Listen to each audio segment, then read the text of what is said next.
So basically what we have here is, as you can see, आपको top centre में दिख रहा होगा, we have option of online and offline. This app can work both online and offline. App online offline दोनों चलती है. अगर आप देखोगे टॉप में सब्सक्राइब के नीचे there is a download manager button. If I click on to this, आपको सारे के सारे स्टैंडर्ड्स इसमें दिख जाएंगे. आप इसको क्लिक कर सकते हो. ऐप के अंदर ही इसका डाउनलोड मैनेजर है. ऐप अपना ऑफलाइन वर्जन डिवाइस में डाउनलोड कर सकती है, एसडी कार्ड में भी और इंटरनल मेमोरी में भी. So both the options are available. This app has got 4 features: study, practice, performance and progress. तो हम एक एक चीज को डिस्कस करेंगे. पहले हम एक बार स्टडी सेक्शन को देख लेते हैं. This app has all the subjects. अगर हम एक सब्जेक्ट में जाते हैं, आपने देखा होगा मैंने 8 साइंस खोला है. हम कोई भी चैप्टर खोल सकते हैं, लेकिन हमने प्री सेट चैप्टर्स मॉड्यूल सब सेट किया हुआ है. You get the list of all the chapters. को बॉटम राइट साइड पे एक रेड कलर का बटन दिखेगा. अगर आप उस बटन को क्लिक करोगे तो आपको सारे सारे बोर्ड्स इसमें विजिबल होंगे. बट ये स्कूल के लिए रेलेवेंट नहीं है, क्योंकि स्कूल को अपनी बुक्स के हिसाब से कस्टमाइजेशन मिलेगी. फॉर एग्जाम्पल, अगर मैं सीबीएसई को चूज करता हूं तो मेरे पास उसके पब्लिशर्स अवेलेबल हो जाएंगे. जैसे मैंने ऑक्सफोर्ड को चूज किया तो ये पूरा मेन्यू ऑफ ऑक्सफोर्ड के हिसाब से रीअरेंज हो जाएगा. ठीक है जी. लेकिन हो सकता है कि हम यहाँ पे जो आपके लिए रेलेवेंट इसलिए नहीं, क्योंकि आपके बुक्स के साथ ऑलरेडी मैप्ड ही होगा, तो आपको इसके बारे में सोचने की जरूरत नहीं है. अब मैंने सीबीएसई को चूज किया है, स्मार्ट स्कूल डिफॉल्ट को चूज किया है, 8 के अंदर साइंस के अंदर हूं मैं. अब देखिए स्टैंडर्ड 8 के अंदर, तो मैं अब क्या करूंगा, मैं I will go into chapter 12. अब इसके अंदर हम 7 एस्पेक्ट्स ऑफ लर्निंग. सबसे पहला है इंटरेक्टिव ई बुक. इस इंटरेक्टिव ई बुक में सबसे पहले हमारे पास वीडियोज होते हैं. We have videos, then we have key terms, then we have quizzes, then we have question answers, then we have worksheet. अब इसके अंदर हम प्ले करते हैं role of friction in our life, advantages, module number जो आपका है 4th number का मॉड्यूल है, हम इसे चलाते हैं.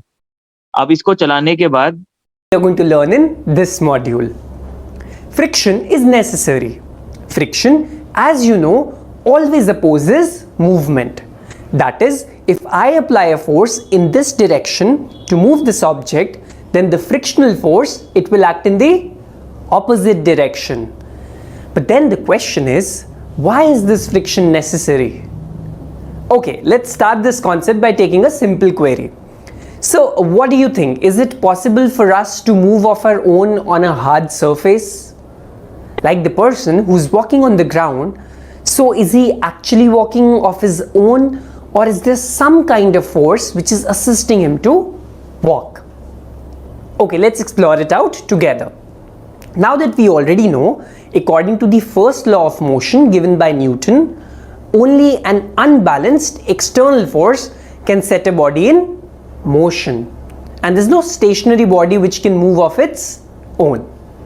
So by taking this concept forward, let us see how we manage to walk on ground. So as you can see here, there is a person who's walking on the ground. So which external force helps him to move? And does he really need any friction to walk? Let us see the mechanism which is involved in walking. So when we walk, we lean forward, shifting the weight of our body on the front foot, and we also press downwards and push the ground backward with our back foot. But now the question is, what role does friction play here?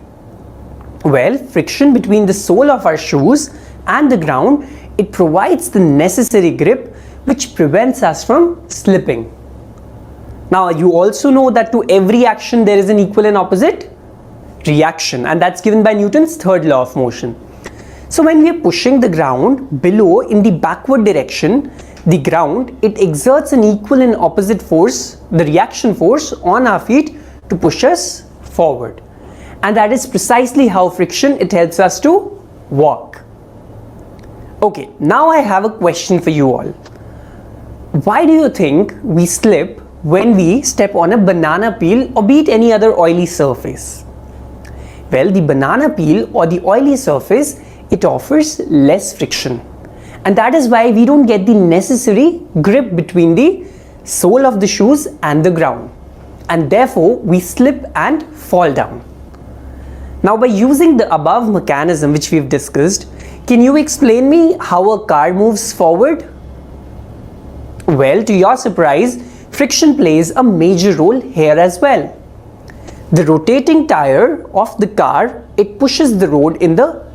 इसके बाद आता है की terms. कोई भी chapter जो होता है उसके अंदर जब तक हमारे उसके की टर्म्स हम नहीं बताएंगे तब तक वो बच्चे को कुछ हर चैप्टर के अंदर पहली बार कुछ ऐसे टर्म्स बताए जाते हैं जो बिना जाने not understand the chapter. So these are those key terms जो कि चैप्टर में है। की टर्म्स के बाद आता है हमारा क्विजेस। ये वो क्विजेस हैं जिसका आंसर आपको वहीं के वहीं मिल जाएगा, आप अटेम्प्ट करोगे तो। जैसे मैंने इसको किया, यहाँ मैंने चेक किया, उसका आंसर आ गया। हमने नेक्स्ट किया, हमने उसको अटेम्प्ट किया, उसका आंसर वहीं आ गया। अब इस क्विजेस के बाद आता है हमारा question and answers. Question and answers का क्या मतलब है? जैसे आपके सब्जेक्टिव क्वेश्चंस होते हैं, आपके 1 mark question, 2 mark question, 3 mark question, 4 mark, 5 mark question, ये सब यहाँ पे रहते हैं, ये आप दिखाते हो। इसके बाद आता है आपका वर्कशीट। अब वर्कशीट्स क्या है? जैसे आपके बुक के अंदर क्वेश्चंस होते हैं, ये अनसॉल्व क्वेश्चंस हैं। आप इसको करते हो, इनके आंसर आपको वहीं नहीं मिलते, आप इसे स्क्रॉल करते हो, जैसे आप इसको क्लिक करते हो, आपको इसका आंसर यहाँ पे विजिबल होता है पीछे जाके। सो अच्छा, आपने एक चीज यहाँ ऑब्जर्व करी होगी, यू हैव सीन दैट की टर्म्स है, क्विजेस हैं, क्वेश्चन आंसर्स है, वर्कशीट है। जो मैंने खोला, इनके आगे एक ब्लू टिक आ गया, लेकिन ये ब्लू टिक आपका इस मॉड्यूल के सामने नहीं है, जो role of friction in our life है, एडवांटेजेस, क्योंकि हमने उस मॉड्यूल को पूरा नहीं देखा। सो ये जो कॉन्सेप्ट है ब्लू टिक का, ये स्मार्ट फीचर है। इसका मतलब ये है कि जब तक आप मॉड्यूल को पूरा स्टार्टिंग से एंड तक नहीं देखेंगे, आपका ब्लू टिक वहां पे नहीं आएगा। ये हम कॉन्सेप्ट बताते हैं कि अगर आप स्क्रॉल करके देखोगे तो ब्लू टिक नहीं आएगा। इससे हमें पता चलता है बच्चे ने पूरा कॉन्सेप्ट देखा कि नहीं। इसके बाद आता है हमारा कॉन्सेप्ट रिविजन का। कुछ चैप्टर्स में रिवीजन नहीं होता डायरेक्टली, ठीक है जी। इसके अंदर क्या है कि we have all the modules here, so हम किसी भी मॉड्यूल को प्ले कर सकते हैं। अगर मैं पहले कोई प्ले कर लेता हूँ, फोर्स ऑफ फ्रिक्शन कोई, इसको हम दो कॉन्सेप्ट Force of friction. एक तो हम ये बोलते हैं, Why does a एक तो हम ये बोलते हैं कि ये वो कंटेंट है जो बिफोर द एग्जाम आप उसको यूज कर सकते हो। दूसरा, इसके अंदर वो चैप्टर्स का कंटेंट भी रहता है जो हो सकता है इस स्टैंडर्ड से पीछे का कंटेंट हो। फॉर एग्जांपल, वो कंटेंट जिसका ये अगर 8th स्टैंडर्ड का बच्चा है तो 7th और 6th का भी कुछ कंटेंट यहाँ पे आपको मिल जाएगा। मैं इसको प्ले कर रहा हूँ, अब आपको दिख रहा होगा, आपको टॉप लेफ्ट हैंड साइड पे एक बटन दिख रहा होगा चेंज ऑडियो का। अब क्या होता है, इसको मैं प्ले car करता हूँ, stop? हिंदी का ऑडियो आएगा। आप जब इसे इंग्लिश करोगे तो सिर्फ इंग्लिश का आएगा। If you gently push a तो book आप यहाँ on पे the ना table, बाइलिंगुअल फीचर दिखा सकते हो कि हमारा पूरा कंटेंट हिंदी इंग्लिश दोनों में अवेलेबल है। ये बाइलिंगुअल फीचर है, ठीक है जी। अब हमने दो एस्पेक्ट्स कवर कर लिए अपने, इंटरैक्टिव ई बुक और रिविजन। तीसरा एस्पेक्ट जो है हमारा, वो है हमारा एनसीईआरटी बुक। आपका पूरी जो बुक है इसमें, एनसीईआरटी की बुक, वो इसमें अवेलेबल होती है। हम स्कूल को ये भी कहते हैं, मान लो ये एनसीईआरटी बुक है, ये कॉपीराइटेड नहीं है, हम इसको इंटीग्रेट कर सकते हैं। अगर आपकी कोई बुक्स होती हैं जैसे वो कॉपीराइटेड होती हैं और वो हम इंटीग्रेट नहीं कर सकते, तो उसकी जगह हम टीचर्स के नोट्स डाल देते हैं वहां पे, जो कि एज गुड एज बुक होता है, तो बच्चे उसको रेफर कर सकते हैं। वो भी हम यहाँ पे इंटीग्रेट कर देते हैं। हम 3 एस्पेक्ट्स बता चुके हैं पढ़ाई के। अब हम चौथे में जाते हैं, एक्सपेरिमेंट्स। जैसे आपके लैब में एक्सपेरिमेंट्स होते हैं, इसी तरीके से हम एक्सपेरिमेंट्स भी कराते हैं। जैसे इसके अंदर हम एक्सपेरिमेंट का आप देखोगे, अब ये वाला जो एक्सपेरिमेंट है, to understand 2 kind of charges, kind from the charge यहाँ पे on the आपका आ glass गया rod. कंक्लूजन और प्रोसीजर। उसके Hence, बाद आपका ऑब्जर्वेशन, और ये एक्सपेरिमेंट पूरा जैसे आपका the लैब में होता है। experiment should be performed soon after rubbing.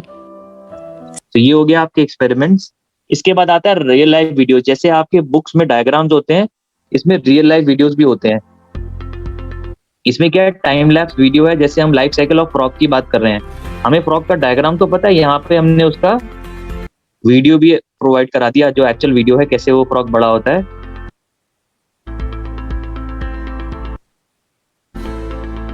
ठीक है जी। अभी हमने दिखा दिए 5 एस्पेक्ट्स ऑफ लर्निंग। अब हम आते हैं 6th एस्पेक्ट ऑफ लर्निंग पे। ये है फुली सॉल्व्ड एनसीईआरटी। आपकी एनसीईआरटी की पूरी बुक इसमें पूरी सॉल्व भी होती है। आप किसी भी क्वेश्चन को क्लिक करते हो, आपको उसका पूरा सोल्यूशन भी मिल जाता है। इसके अंदर एक एक सवाल जो है किताब का सॉल्व है। बॉटम लेफ्ट हैंड साइड पे क्वेश्चन मार्क का बटन भी है। मैं इसको क्लिक करता हूं तो ये आस्क का डाउट है ऐप में इंटीग्रेटेड है हमारी। इसके अंदर क्या है, आप कोई भी सवाल पूछते हो, आपको उसका रिप्लाई यहीं के यहीं आ जाता है। ये हम इसका बैकएंड स्कूल को भी दे सकते हैं, टीचर्स को भी दे सकते हैं। जो भी सवाल बच्चा पूछेगा उसके सारे आंसर यहाँ पे होंगे। और ये स्पेसिफिक है, आप ऊपर देखोगे 6th साइंस चैप्टर 1 मेंशन्ड है।